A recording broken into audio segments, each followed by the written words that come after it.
So, welcome to another episode of Outside Insights podcast, where we aim to bridge the gaps in your personal and professional journey by learning with those who've successfully navigated their own paths. I'm your host, Chris Burkhardt. I'm delighted to have Dr. Tricia Thompson join us today. Welcome. I think we'll go with Tricia if that's okay. That's fine, Chris. I would love that. Thank you for having me. Sure. I'd love to disclose that Dr. Thompson is my doctor, and I've had tremendous success and was so excited about it. I wanted to share those stories, as I think I'm not the only one with chronic conditions that need a solution and maybe don't find it in, more traditional means. A little bit about Dr. Thompson. She founded Maryland Integrative Health in 2018. So 20 years in emergency medicine and several years of school in integrated medicine at the University of Arizona. I think it makes sense, Tricia, to start with your story. What path took you to where you are today? So my path started, actually, I have an undergraduate degree in business and really loved it. And I one day woke up in my senior year and thought, is this going to get me out of bed in the morning for the rest of my life? And I had been pre-med briefly as a freshman in college, and then decided that I wanted to go the business route. So I finished my degree, and then I shifted and decided I wanted to go to med school. So I did a couple years up at the University of Maryland, Baltimore County, just getting all my undergraduate science classes because I didn't really focus on that so much as a business major, and chose to go to osteopathic school. And I think that's an important distinction that a lot of people don't really understand. There are two fully licensed types of medical doctors in the US, MDs and DOs. And as a DO, we just have a little more of a holistic picture, really taking into the full account of the person. And that's actually why I chose that.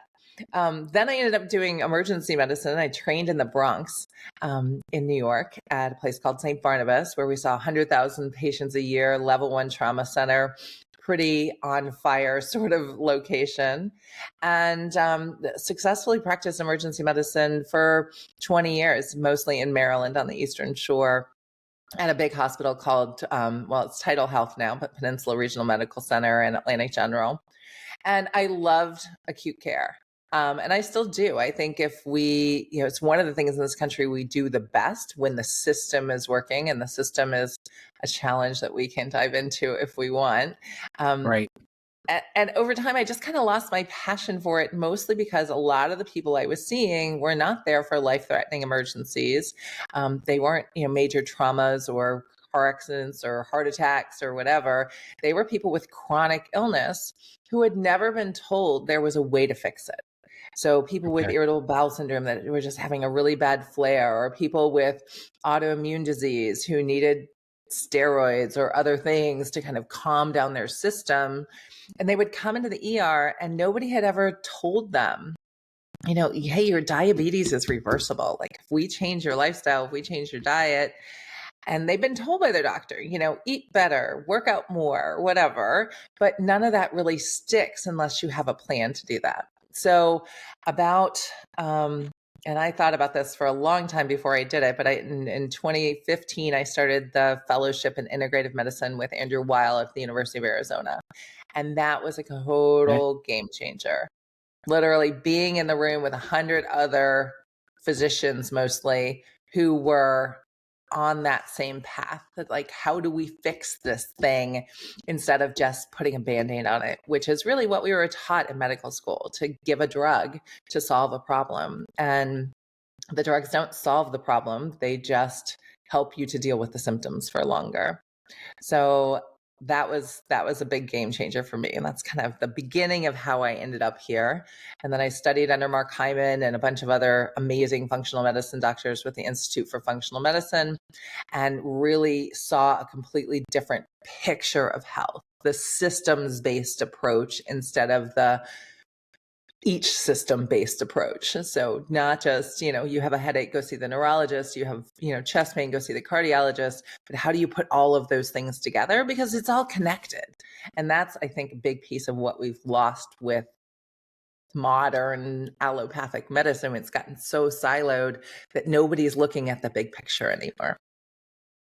Tricia, I think that that's the same with business. And I based on the way your practice runs, I'm not surprised that you have a business major. I think so many the work I do in helping businesses with the way the business runs, staffing, talent, it's inevitably not a talent issue that prevents something from working, right? It's a holistic picture kind of thing. So, and I for someone who's so purpose driven now, it must have been frustrating to be in the system and realizing all you're doing is handing out meds and putting band-aids on stuff, literally. But that is how we feel as consumers. I know that resonates. You feel like you're just rubber stamped and you moved on and you want an answer, right? You want to, and I think that's the thing that was so amazing to me, the way you did sort of a holistic diagnosis versus, I mean, it felt so cathartic. Would you talk about that process a little bit, about that whole, the way you start with a patient and how it compares to traditional medicine? Yeah, absolutely. So the first thing I do is actually talk to people for free for a consult ahead of time, because not everybody is ready to do the work that we need to do. And people really need to understand that this is a different way of approaching things. So my initial evaluation with patients currently is 75 minutes long. And we dive into your health timeline from before you were born till now. We talk about mom, dad, brothers, sisters, aunts, uncles, cousins, because there's always a genetic piece, but genetics is just a piece. And what we've learned with epigenetics and genomics is we can actually turn genes on and we can make the other ones that are a little louder than they need to be quiet. So we can actually shift the physiology at the cellular level. And that translates into exactly how our DNA processes and how we make proteins and what neurotransmitters or enzymes we make. So we're really looking at the whole system approach. And then we move through your timeline. We talk about antibiotics you took as a kid, maybe, or the concussions you had playing soccer in high school, or the time you went to Mexico and got Montezuma's revenge. And because all of those things, and where you've lived, did you have a mold exposure? Did you work in a building with toxins? Did you grow up in, certain areas of the country where there's a lot more environmental influence that is not necessarily good? And at the end of that meeting, even without doing any testing, and there's tons of testing we can do, and we can dive into that, I have a really clear picture of, this went wrong here, and this went wrong here, and the whole family has neurodegenerative disease. Everybody ends up with dementia or MS or something. There's a gene issue. And I put all those together to make a plan for how to get the system doing what it's supposed to be doing. So I was curious about that when I was going through it, spending the time with somebody, doing it for free in that way. But you're really asking someone to make a different choice. You're really asking them to, you have to be ready for it at a lot of levels. You've got to change the way you eat. You got to change the way you think. You've got to be willing to take in information. You've got to be willing to change. Is it about that? Or is it really, if you're not going to change your diet and sleep, and is it more simple than that? Or is it the holistic? They've got to be willing to do most of it. So sometimes it's more simple than that. I think a lot of people are ready to not be doing what they're doing. They don't know what they should be doing now. So they don't have the clear instruction of, well, if we start here, and I mean, there's 6 pillars really. If we start with sleep and nutrition, you've just made huge changes. Then we add some relaxation and some supplementation to kind of get your body back in gear. You give micronutrients or hormones like vitamin D that people are deficient in almost universally in this country. And all of a sudden the body starts doing what it's supposed to do again. So when I'm talking to people, it's definitely a two-way conversation of, are you open to looking at something differently? And I have a lot of patients that come in, they're like, I've tried everything, nothing works. I'm like, well, but have you done the whole thing at one time? So a lot of people they'll change their diet. And they're like, well, that helped a little bit, but it didn't really get me over the edge. I'm like, and they don't realize how much stress is affecting their life through work or personal stress or financial stress even. And all of those things add up. So we really work at a comprehensive level to get each piece working in in coherence with each other. And that's how we have the success that we have in the practice. That's why I designed it the way it is designed. And I think even though I understood it at a theoretical level until I went through it, it's a little bit of change in all the areas that gives you kind of the boost to keep going. Yeah. And I was one of those customers that found the mold bloom a couple times. And, I've told that story repeatedly, Tricia, and people are like, you can't get mold in your gut. That's like, it's such an interesting thing. Like, people are reacting to that. I find it to be just, there's a lot of misinformation, of course, but people are saying, what do you mean there could be mold in my coffee or mold in my food? Or what do you mean my body can't? So it's had a lot of interesting dialogues and explained how making a few things like that go away have made a world of difference. Mm-hmm. And biotoxins are really becoming a huge piece of my practice. And it's not something that, I understood it, but I didn't understand at the level I do now, even just in the last couple of years. And we talk about, molds, for example, or other biotoxins like COVID or Lyme disease or any virus that you can come across that creates injury, damage at the cellular level. And then we can start to correct that, but we have to get the toxin out of your system. So a lot of times, especially with mold, it's not so much you're growing mold in your body. It's not like you're moldy on the inside. It's that you are in an environment and the toxins from the mold are so microscopic. You inhale them, they get into the bloodstream, and then they get stored. They get stored in the fat, the muscles, the liver, the brain, and they start to just kind of rust the system. And until we get those out, we can't even start repairing at the cellular level because they're just blocking up the works, especially the detox pathways. Our bodies are brilliantly designed to detox, but when there's it's like, having an air filter where, you're working in smoke all day, that air filter gets full really quickly. And that's what's happening to people's bodies. The filter is full and they just can't, even if you change the filter, it doesn't take everything out of the environment.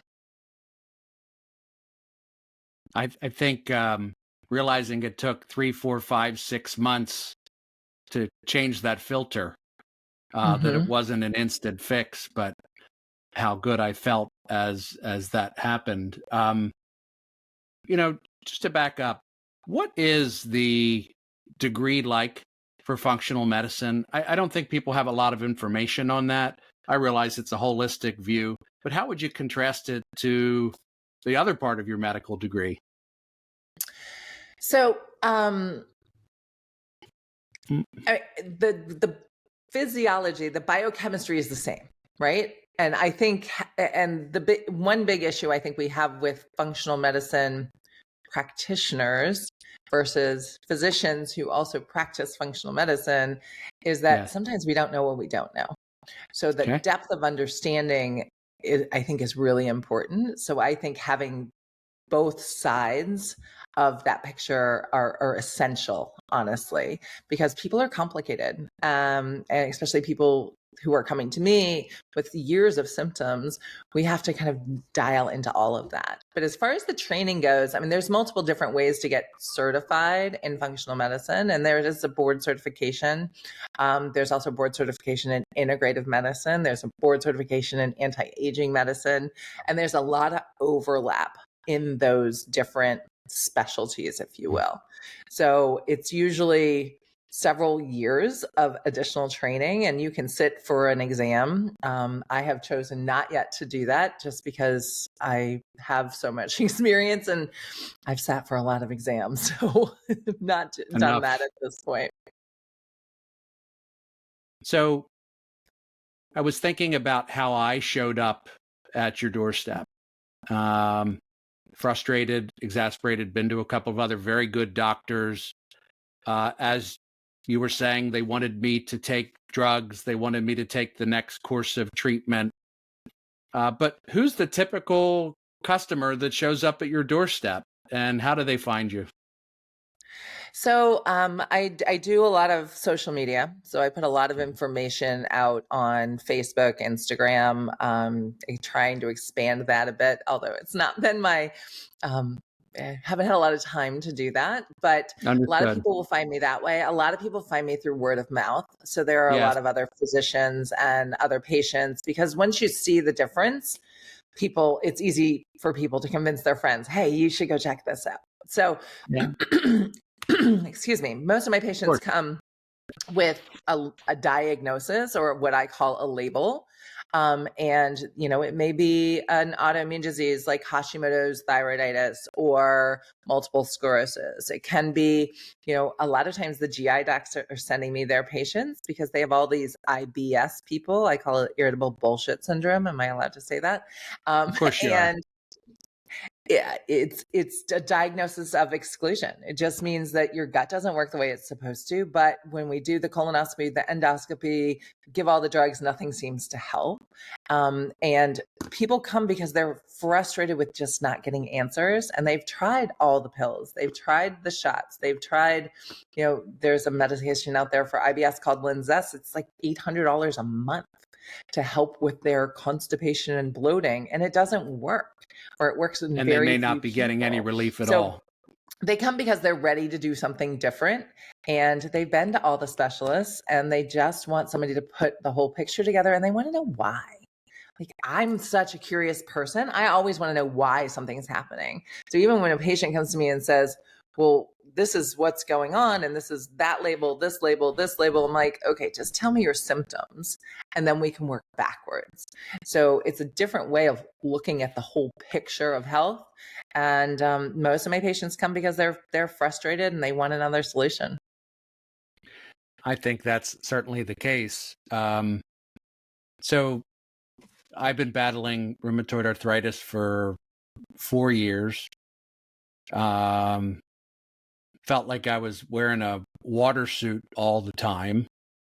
Was suggested that I try low-grade chemo, that I try other meds that are malaria drugs, and tried some of them. And, it's all I can say is, as we took a holistic approach and looked at things, and I may have this wrong, but a layman's perspective, realizing that some of the mold stuff that I had going on may have mimicked some of the rheumatoid related symptoms, and obviously was a bigger player and a bigger part of getting me right. Not that I don't have rheumatoid markers, it's just, I was one of those ones that for years felt like I wasn't figuring it out right. I knew what I was doing wasn't the answer. So Mm-hmm. not even sure there's a question there, other than if you want to add anything that might make sense about me. Well, and I think it is so multifactorial, and that's the piece that we're just missing with traditional medicine, that, a pill is not going to solve the problem. We've got to figure out all of the inputs that created the situation, just like that history that I take. The thing that I get excited about, though, Chris, is I have patients who have had things like rheumatoid arthritis for years. So we can still measure the rheumatoid factor or whatever. But when I start working with them, we watch that number go from 100 to 80 to 60 to 40. And below 14, guess what? You don't have rheumatoid arthritis anymore. So we can use the traditional measures of what that disease is. And especially with autoimmune disease, people are sick for a long time before they can even get to the diagnosis, right? Before they cross that threshold and, oh yeah, now the test is positive. So to me, it's the biggest thing is, can we just keep moving that number down?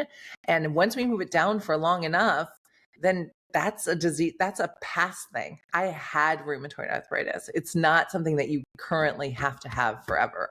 And most autoimmune disease, as long as it's not too far advanced, that's absolutely possible. So it is kind of exciting to hear that traditional medicine views you as a solution. It seems like there's a tipping point, where folks are just looking for answers and they're not as judgmental of the traditional system. Are you finding that? I mean, you have obvious passion for what you do. I want to ask where you want to take this thing, but it seems like it's a tipping point where folks are okay with just, let me figure out the systematic thing here. If I think about some of my family members, they'd be like, no, it's great to know what's wrong, but can I just have a pill? Can I just have the shot? But I think there's an openness now to wanting to do it holistically. I think the openness is really coming from the sheer volume of illness, right? Yes. Look at obesity in the 80s and look at it now. Look at kids with type 2 diabetes.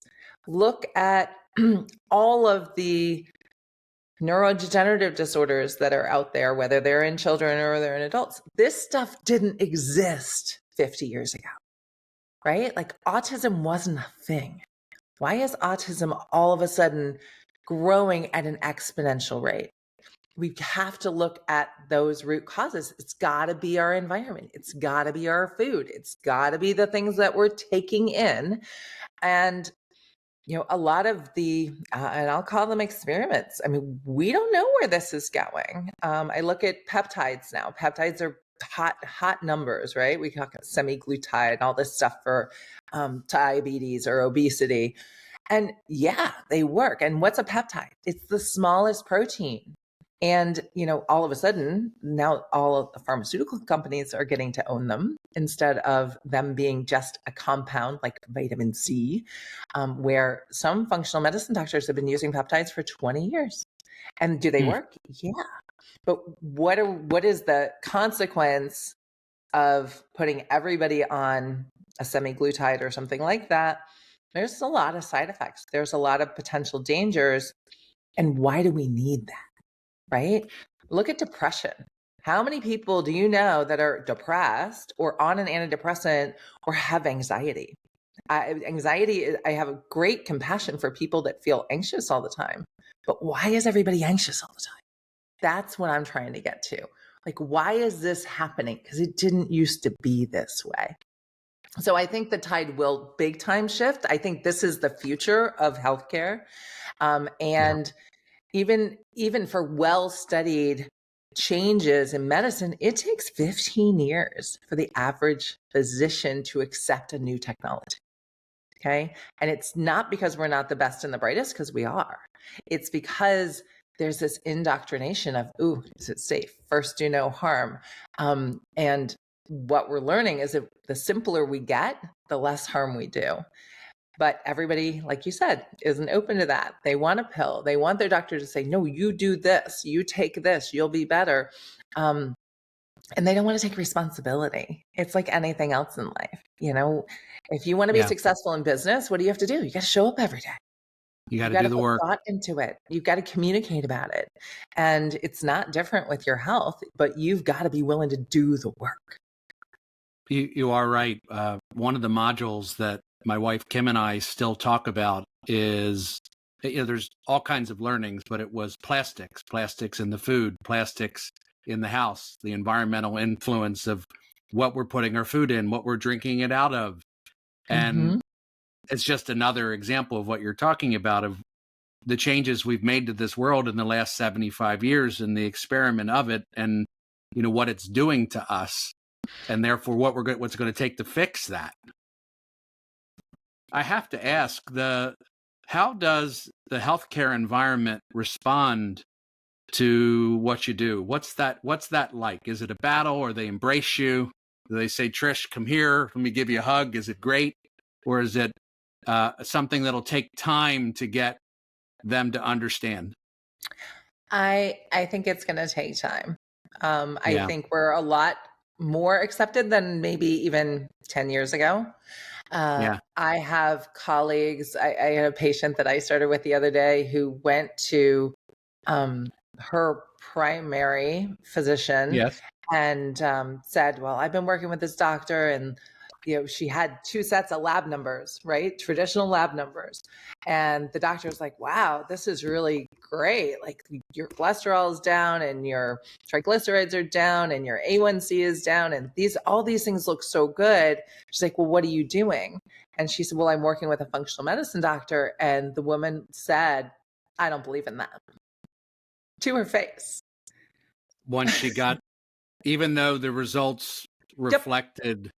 She's like, I don't believe in that. She's like, I don't know what to tell you. So all change is hard.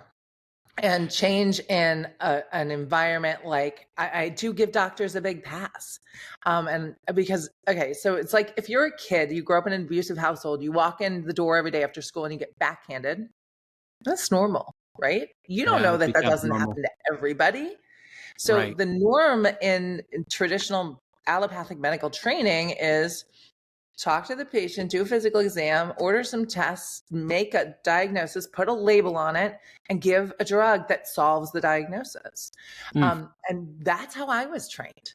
I just have always Yeah. had a little more open sense about myself that wasn't, it just didn't feel right to me. And it took Yeah. me a long time to find this study, this area of study, functional medicine, integrative medicine, to explain why I knew it was I knew it was wrong. I just didn't know why it was wrong, and get the data behind it. So there's a lot of actually double-blind, placebo-controlled studies, which may or may not. I mean, they call them the gold standard. I'm not sure that's Yep. 100% true.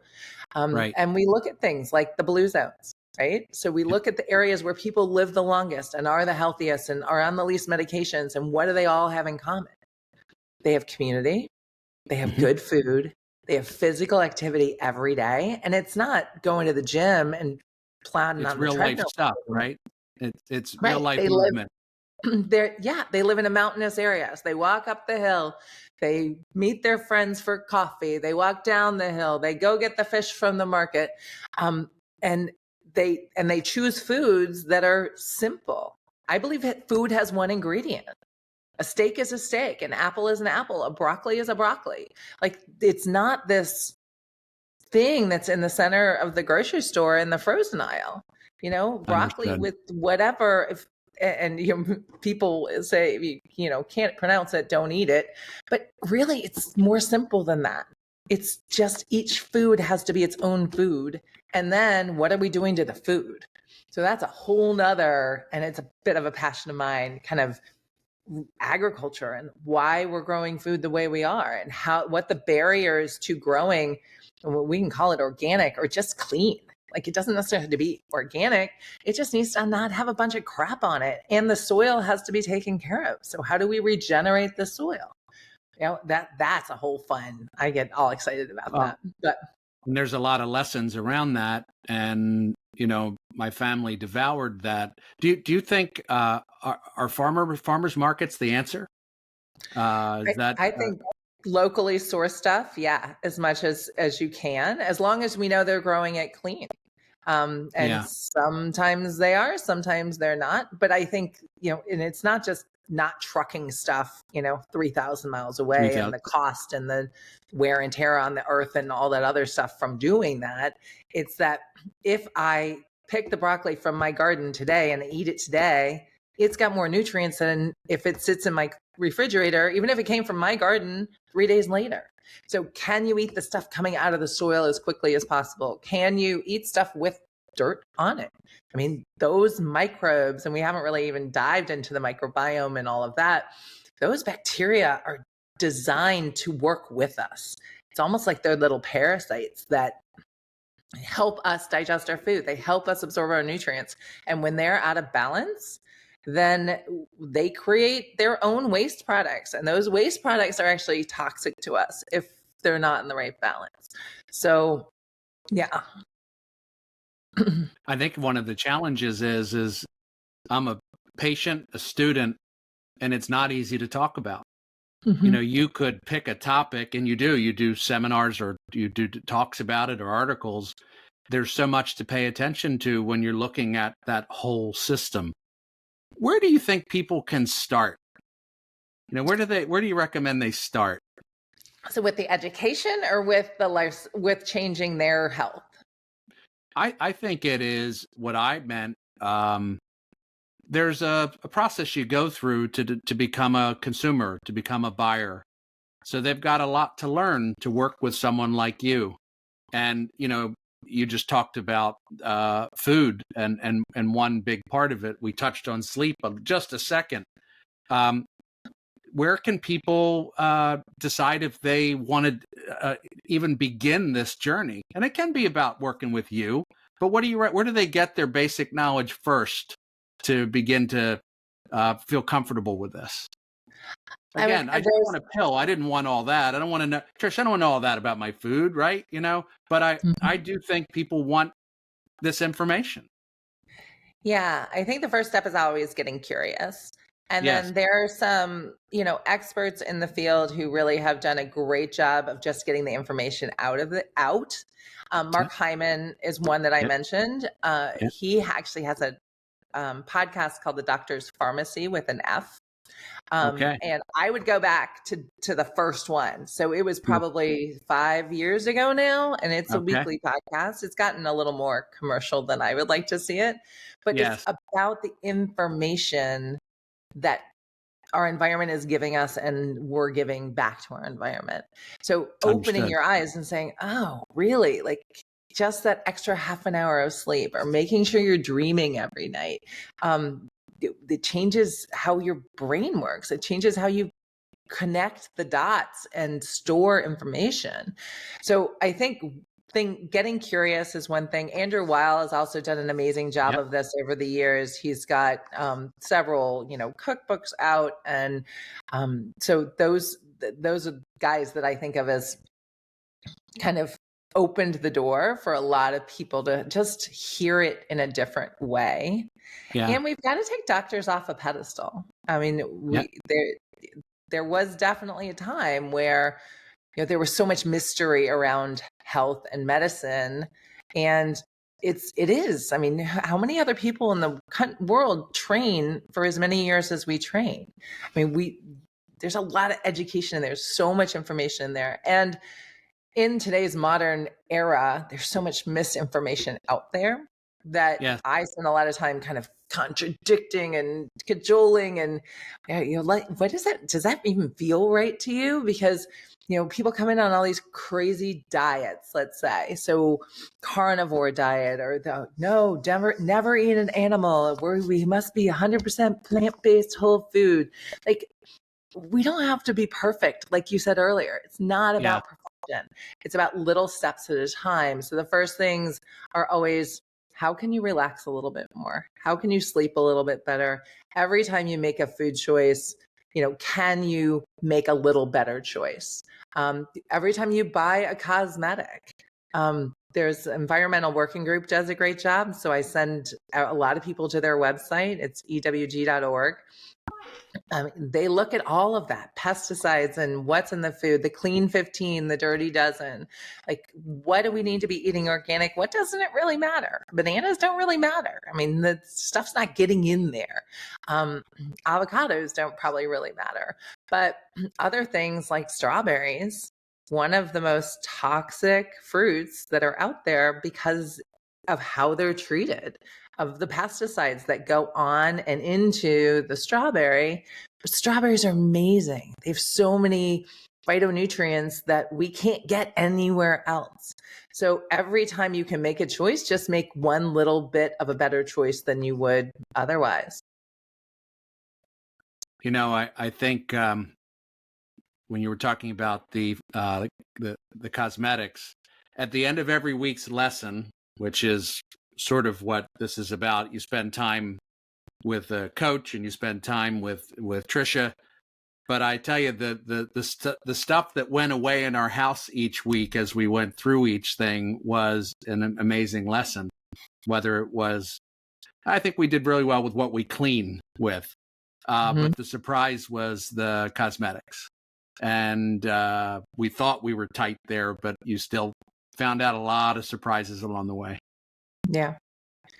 And it's so much information. You can't take it all in at one time, which is why when I design my programs, I design them so that we're going to focus on the big things first. And then just like you said, toss in a couple of things. Hey, can we change this? Can we change that? And there's been a lot of stuff in the press about, everybody's wearing Lycra, right? Or spandex. Where do we get spandex from? Recycled plastic bottles. Should we be wearing those to go to the gym and get all sweaty and have that get absorbed into our skin? I mean, our skin's our biggest organ. It absorbs everything we put on it. So there's you know, there's going to be a lot of progress, and it's Yeah. hard to keep up with all of it. And I don't think you have to keep up with all of it. A lot of people come to me and they're so confused. I mean, they've got journals and books and this article and that. I'm like, let's simplify, right? Let's breathe.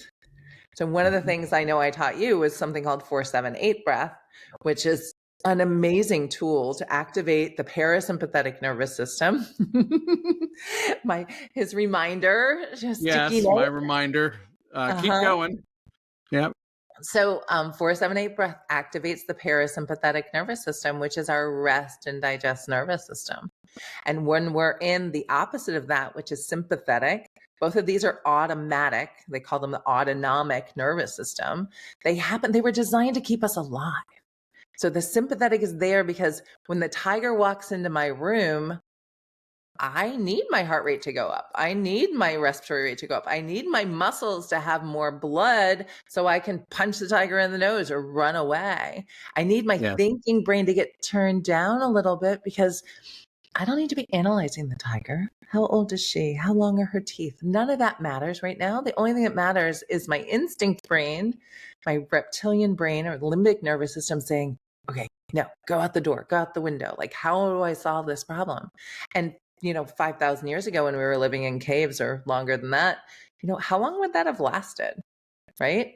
It would have lasted 30 seconds, 60 seconds, 90 seconds. She walks up, she goes, I don't want to eat you. And she walks away and you're like, and your nervous system would go back into that relaxation state. But we have too many tigers. Tiger bosses, tiger bills, tiger toddlers throwing a fit on the grocery floor, like all of these things put us into that same state, but we're not really dying. But when we do that over and over and over again, what's not getting blood flow? My glands, my spleen, my liver, my GI tract, they're not getting the attention that they should be because I might die right now. And if I'm going to die, I don't need to be digesting, my salad that I ate for lunch.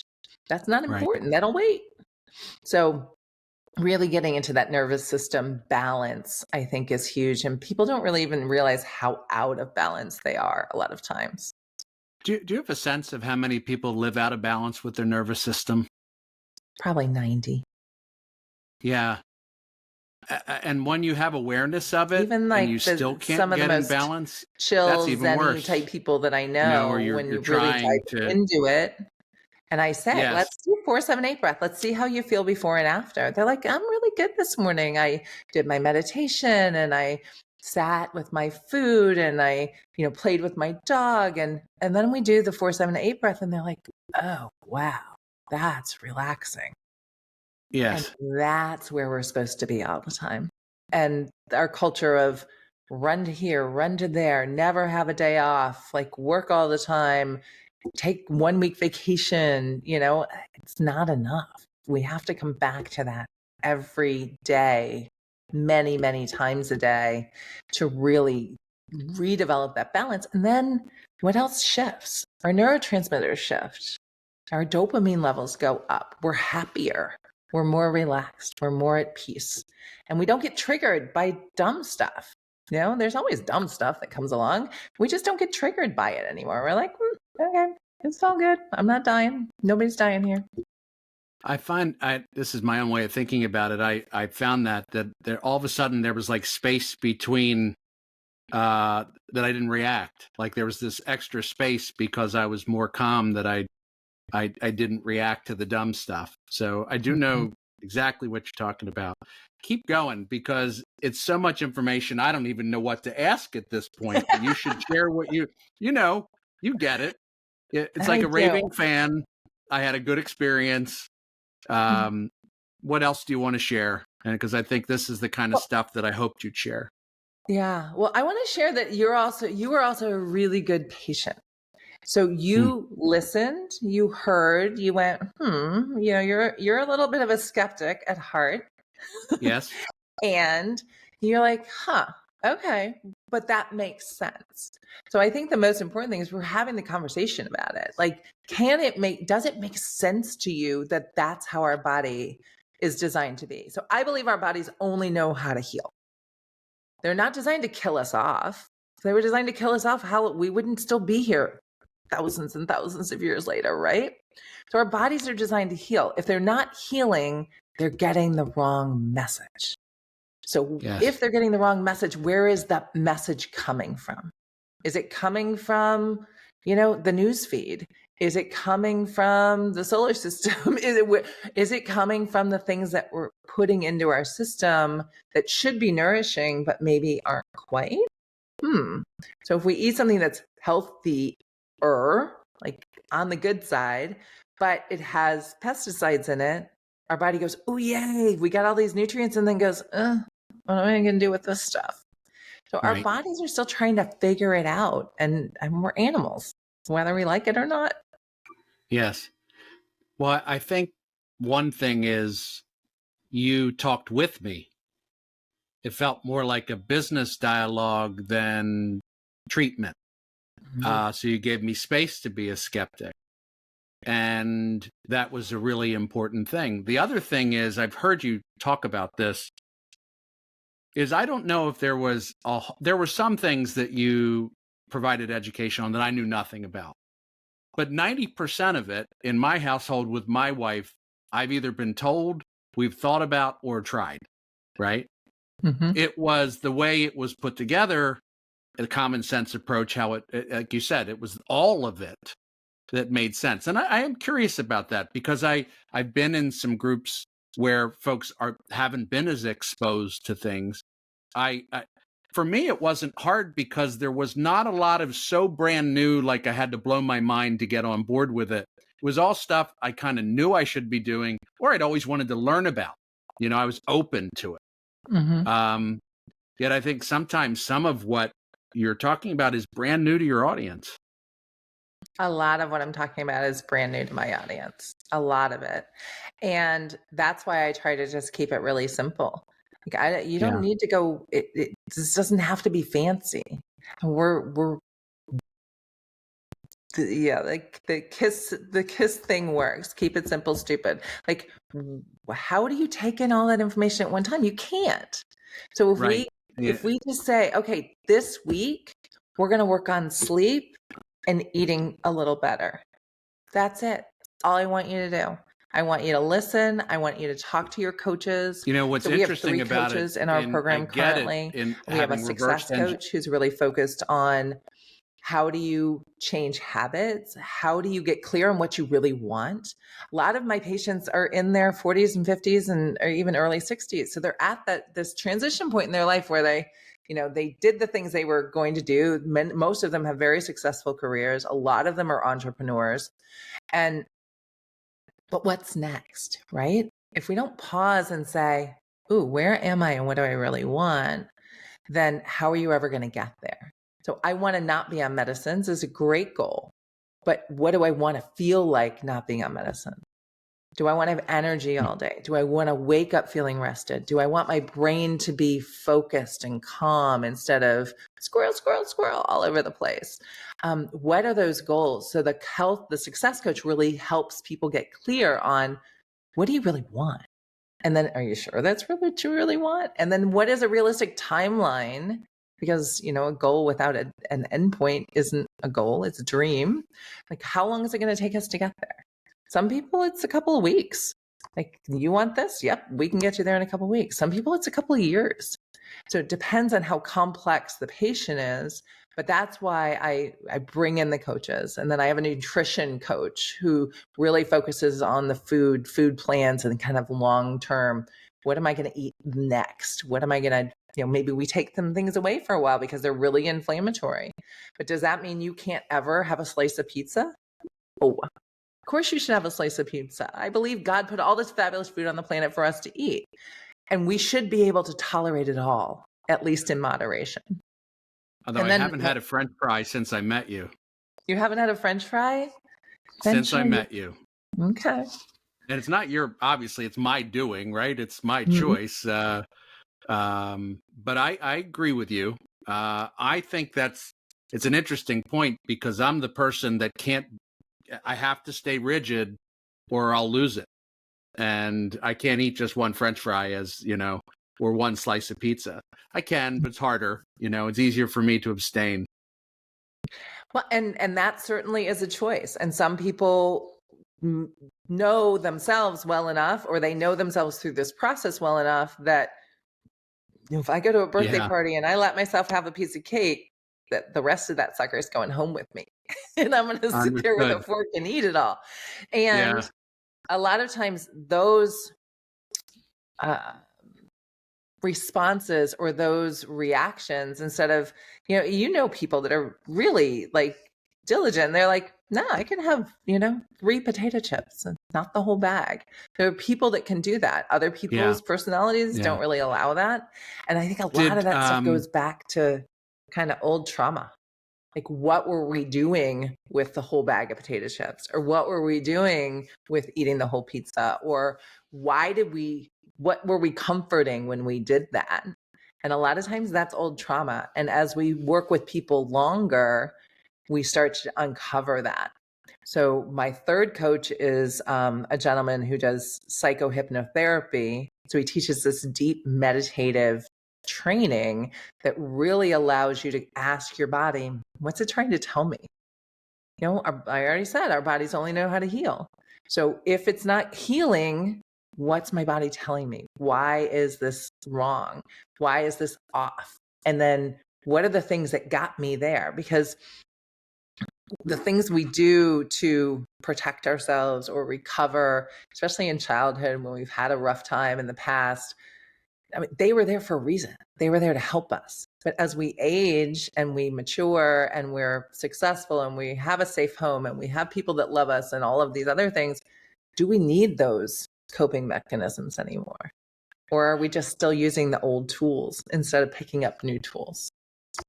Well, until I met you, I was told I eat like I was in prison. So I get your point. And you eat fast and like don't know where the next fast. Yes, from. As if I'm not going to eat again. So, gosh, who knows where that's coming from? But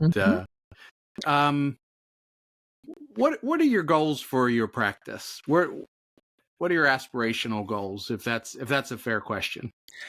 Yeah, I think I have several. Kind of looking at the longer picture right now. I'm looking to expand how many people I can help at the same time. I think that we know the system works, and I'm not, even though I'm a piece of this, I'm not the only answer.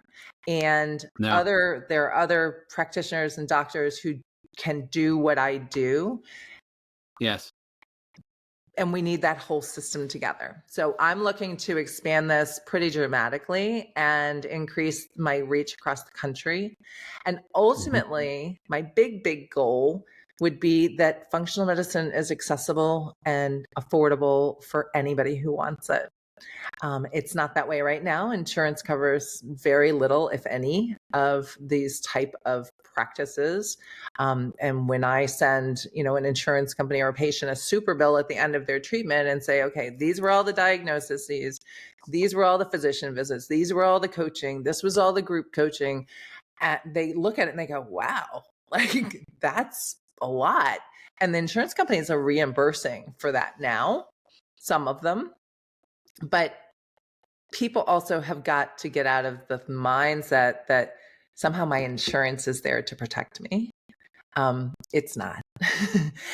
And really, insurance companies are practicing medicine without a license at this point. So everybody who comes to me and says, well, do you take insurance? Why don't you take insurance? I'm like, because I don't want some lackey with a business degree telling me what to do for my patients. That doesn't make sense. It doesn't fit. Yeah. And if we do find that, sorry, do your customers have can they just deduct it as medical expenses, or am I overthinking that? I mean, I know it's a cash outlay for many, but I'm sure from a tax perspective, it could probably be okay. Well, my understanding, and I'm not an accountant, is that tax law it depends on your business, right? So if you are a LLC or C Corp, whatever, because you're your own entity, then sometimes that's easier. But so even from my personal case, I talked to my accountant the other day and said, well, can I write this off as medical expenses, going to the dentist and whatever. And he said it was a huge percentage, more than 10% of your income before you can even begin to write it off. So for a lot of people, and I talked to a lady the other day who she's like, I've got great insurance, but I have a $9,000 deductible. So even if they covered the cost of the care, they're still coming up with the first $9,000 of it. So, and unfortunately, that seems to be the way today, that nobody has the premium insurance they had 20 years ago with, $2, $5 copays, and everybody's got a disaster amount like that. You're forever a teacher. Any other lessons you want to share?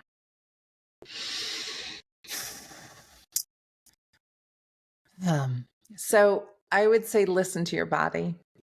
That's the biggest lesson. When something doesn't feel right, it's not right. And when you go to different doctors and they say, oh, your labs all look fine, or, just do this, or just eat less, or exercise more, like there's more to it than that. And when your body's telling you something's different, something's wrong, and we've seen this a lot with patients like with long COVID, or people who had a virus or had Lyme disease and got better. The disease is gone, the infection is gone, but the damage was done. And how do we start to rebuild at that cellular level? And that's really the work of functional medicine and what we're doing. We're working at the cellular level to tell your cells, hey, you're good. Here's this tool, here's that tool. And once they start to come back online, it's like getting your engine tuned. Like all of a sudden, everything starts firing together and communicating together. So I would say just listen to your body. When your body is telling you something isn't right, even if you don't meet the criteria for the label, so like rheumatoid arthritis we talked about before, if the level's not high enough, but there's inflammatory markers and there's this little thing and there's that little thing, and go to somebody who really can look at the whole picture. And I look at people's regular labs that their doctors have sent over years, and I'm like, oh, look at that. This is 1987. Look, that was there then. And they're like, well, what do you mean that was there then? But it wasn't to the level of the diagnosis. And when we're dealing with those things earlier on, guess how much faster they get better? I love working with kids. Love it. A lot of the kids that I see are struggling at school. They have bowel stuff, big time bowel stuff. They don't poop right. They're always constipated. Some of it's what they're putting in their bodies, and some of it's that they just never got the right microbiome to begin with. And within, 4 weeks, game changer. Like they turn back on. They don't need medications. They don't need to do anything different except eat healthy. So Tricia, what I think is we come to you when we have no other choice, but we need you for a lifetime. That's the opportunity, I think, and the interesting part of this. And, we'll have show notes or liner notes so we can have your website, contact information, however you'd like it. And even you mentioned some of the podcast hosts and the authors of books or those that have done shows. Is there any other reference materials that you would recommend we add to that? We can certainly get it offline too. So anything else you'd want them to know about you and your practice? Perfect. Yeah, I'm happy to share all of that. I mean, the website's rootcausedoc.com. It's pretty simple. And the reason I call myself that is because that's what I'm looking for. I'm looking for the cause. If we can find the cause, then we can fix it. Well, you did it for me. Doctor, I appreciate your time. And hopefully this connection thing was not a problem. Thanks for sticking with it. No problem. Love to have you back. Hopefully we do that soon. I would love to come back. Yeah, it's been a pleasure talking with you. Great working with you, not just on this, but as a patient. You did amazing work. You stepped in and you paid attention, and that's all you got to do. I tell the story. Actually, if you allow yourself, it's very indulgent. I don't know if that But the thought of getting sleep right, the thought of getting hydration right, the thought of getting supplements right, the thought of learning about things that influence how you feel, it all felt like I had an army of people working to help me get better. And I know I was doing some of the work, but it was like going to it sounds crazy because I had to make a lot of changes, but it was like going to the spa. Like who doesn't want to feel better? And I think maybe that was it. I started to feel better rather quickly, and it's not all about weight loss, but I was like, wow, eating the right things is good for me. My body likes this. It became easy to continue it because I was feeling better. That's the bottom line. And nothing was going to stop that. And, so I appreciate that. And, like we said before we started the show, I said, Doc, am I unusual? Does this happen? But no, I think you have a lot of folks that get relief. It's obvious, and make lifestyle changes that are sustainable. Yeah. And that's really the key. We need it to be sustainable. And if it's too hard, it's not going to be sustainable, which is why all the fad diets and whatever, they don't work because you can't sustain them long term. And that's not how we were designed to live. We were designed to live and be able to go out and have drinks and meet with people and have lovely meals and travel. We were designed to do all of that. And, I liked your term that it was indulgent, right? It felt indulgent to do some self-care. And, that's becoming a big buzzword. But self-care just means, you know what? I'm a little tired today. I'm going to lay down for 10 minutes. Or I'm just going to sit here and listen to music. Or I'm going to plan a trip of a lifetime because I can and I should. And, I know a lot of what you do is, business. And I think we're all working a little too hard. I think this culture of I'll sleep when I'm dead and burn the candle at both ends, it's catching up to us. And then we threw all of this environmental stuff on top of it. And that's why everybody's burning out at a young age. And so I built a business for 20 some years, and you're 100% right. Like, you can't pour from an empty cup, or whatever the way to describe it is. And what I've learned is you can't fill an empty cup fast. And I know it resonates for you, but I just didn't fix everything. This gives me a way to, live my best life. I was going to say survive, but that's not really it. But it gives me a chance to have perspective and not work like that dog, and to have those moments like that, and to realize how important it is. And that's probably the greatest gift of all. That is a great gift. That's amazing. So I think of the bucket with holes in it, right? So if you take a big bucket and you put a little hole here and a big hole here and a little hole here, it doesn't matter how fast you pour the water in, it's still all eventually going to pour out or pour over the top, right? So what we're doing is we're just plugging this hole, and then we're plugging that hole, and we're plugging that hole. And then all of a sudden the bucket isn't leaking anymore and it fills up. And then you're right. You have more to give in your life and to the people in your life and to your work and to your passions. And there are a lot of people that don't even know what their passions are anymore. That's one of the things we start to get clear on. What do you really want? Like, if you had an extra hour a day because you weren't exhausted, would you go paint? Would you go volunteer? What would you do with yourself? And when we're wiped out and burnt out and exhausted all the time, we don't have the capacity to do those things. So the leaky bucket metaphor, a guy I know wrote a business book about your business as a leaky bucket. It certainly applies to our health. How interesting. Yeah. Tricia, it's been great to have you on the show. Thank you very much. You're welcome. Talk to you soon.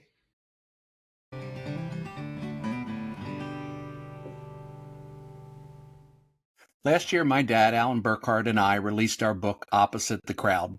It's January 2024, and we've released the paperback version of the book, and it's now available on Amazon, along with hardback, Kindle, and audio formats.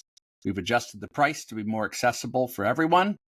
On Audible, it will cost you a credit or you can pay outright. If you'd like to get the audiobook a little cheaper, you can look at Spotify and other outlets that sell audiobooks. We have the links to where you can find it in the show notes, so take you straight to it. And opposite the crowd, if you want the life you want, you got to know who you are.